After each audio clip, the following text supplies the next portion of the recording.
It all began as a fluke, in a sense. My friend Gary Bell and I from Cedar Rapids were pheasant hunting in Cloutier, Iowa. And some friends of his had the land that we were hunting on. And there was this one plot that they said had a lot of pheasants on, but it wasn't connected with the rest of their land, and we had to try and find it. And as we were driving around trying to find that plot of land, we drove by this farm, and I looked over at it, and I saw this windmill vane mechanism leaning against this old rustic barn. And I said, hey, stop, pull in here. I want to ask these people if I can photograph that. That would really make a nice photograph. And he thought I was nuts because he wanted to go out and shoot some birds. But we stopped, and I asked the lady permission, and she said, sure. So the following week we came back, and I had my camera with me this time, and got this beautiful photograph of this metal mechanism, kind of an oval shape against this barn, and thought that it might be kind of a nice thing to do as a fine arts type of subject matter whenever I would find myself out in rural areas. But then as the technology in the 1950s began to shift to more mechanized farming, these barns started to stand around and not get used anymore. That seems to be the main reason why the barns of Iowa are disappearing, is because they just get left to rot. And the farmer decides to put his money into a new combine rather than fix up the barn. Now, the farmers I've talked to who wanted to fix up their barns were sort of caught between a rock and a hard place. If they didn't fix it up and it deteriorated to the point where there was some danger of it collapsing, their insurance company would tell them they weren't going to insure that barn anymore because it was too big of a liability and that they would have to tear it down. If they fix it up, the state would raise their property taxes. Well, most family farmers can't afford large property tax increases. They can't afford to spend $30,000 to rehab a farm. They're working on small margins. They're lucky if they have a take-home pay of $8,000 or $10,000 a year after all their expenses. So economic factors are another reason why the barns are disappearing. You have things like tornadoes. You have fires. These are sometimes natural causes and sometimes man-made causes. You have a lot of highway expansion where, say, like Route 151 between Anamosa and Dubuque. As part of my job as an ophthalmic photographer, I go up to Findlay Hospital in Dubuque once a month with a retina doctor and a nurse, and we see patients at Findlay Hospital. And over the 8 years of driving up there once a month, I've been able to see about 18 to 20 barns disappear completely because of expanding Route 151 into a 4-lane highway. The state came along, bought out that property, and tore the barns down. It's happened up on Route 20 between Waterloo and Interstate 29. And it's probably going to happen along Route 30 because they're also expanding Route 30. The state wants that property. The farmer gets offered a lot of money, and he's got his barn sitting on it, and he says, I'd rather have the money, and the barn gets torn down. This pace keeps up. By the time another 50 years have gone by, the barns that we see on our landscape in Iowa are going to be, the ones that are going to be left are going to be like museums. There's not going to be very many that are used anymore on a day-to-day farming basis. The people like the Iowa Barn Foundation that are trying to save the historic barns want to at least keep that heritage alive for coming generations.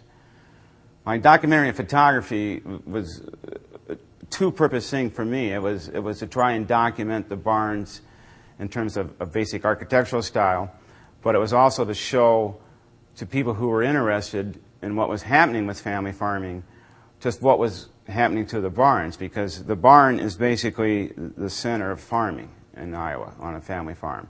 That everything that happened on the farm centered around the barn.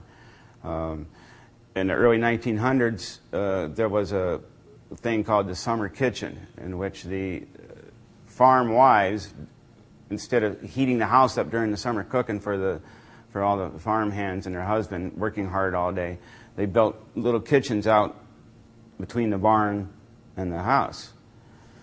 And the way the culture in Iowa worked is the women stayed out of the barn. That's where all the men did their thing, and then the men stayed out of the summer kitchens. Well, the summer kitchens are gone now too. You won't find any more summer kitchens because once they quit using the barns, then the summer kitchens no longer needed to be used. things like air conditioning started to become part of everyday household life. All these cultural changes that keep happening and are continuing to happen over a 25 or a 50-year or 100-year time frame become very obvious and very succinct to the history of the state.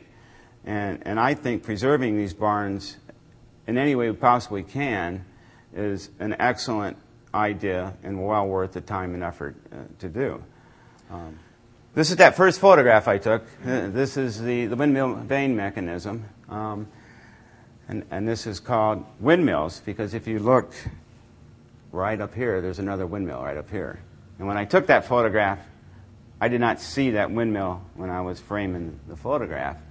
And it was only after I'd made a print that I sent to the farmer who let me take this picture and got a letter back from her saying, "Oh, you got both our windmills in there," that I realized I had done that. Artists would tell you that they put little subliminal things in their artwork that sometimes they're not aware they're doing it, and someone will say, "Well, look, you did it again." And as a photographer, I have found myself doing this many times, that I'll frame something and I don't consciously even see some little aspect of the photograph that makes that photograph successful. So this photograph really stimulated me. This is what got me going. Let me forward. This is kind of what I consider to be the typical Iowa farm scene. The cornfield, the barn, and the windmill. Very simplistic design. Unfortunately, this barn and windmill was torn down sometime between February and May. It used to be over by Mechanicsville, just north of Highway 30. And I drove by that barn about 10 years. The first 6 or 7 years I drove by it, I just drove by it. And then one time I actually decided it was time to photograph it. This was the first photograph I took after the tornado had come through Washington.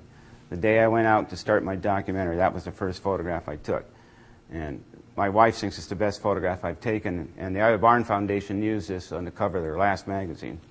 So I like it. It's a pretty proud photograph, especially since the barn's no longer gone. I don't photograph strictly barns. This is a couple of old grain elevators in Downey, Iowa. I photographed that very, very late in the afternoon. The sun was almost going down, so it's a very contrasty kind of a photograph, but it brings out the corrugation of that steel siding really nice. Okay. This is the grain elevator Lone Tree, and this was one of the structures that was damaged by that tornado, and that was the third photograph I took on that day that I went out after the tornado. And when I got there and I saw what had happened to that, I realized that tornadoes are dangerous things. They can wipe out a building in just a second. And so it's kind of good to get out and photograph these things before they're gone. This is kind of an interesting structure. This was on Highway 38, just north of Tipton, about 8 miles. And I used to call it the Leaning Tower of Tipton because it was this old grain elevator. And every year it leaned more and more and more. And I was always curious as to when it would reach that Leaning Tower of Pizza fulcrum part and finally fall over and collapse.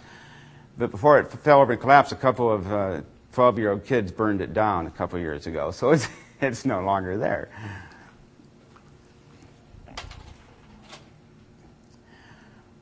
This is an interesting structure. This is a grain elevator down in Maine, Amana. And if you look at these little rectangular things here, these are 2x12s. And then these longitudinal boards here are also 2x12s.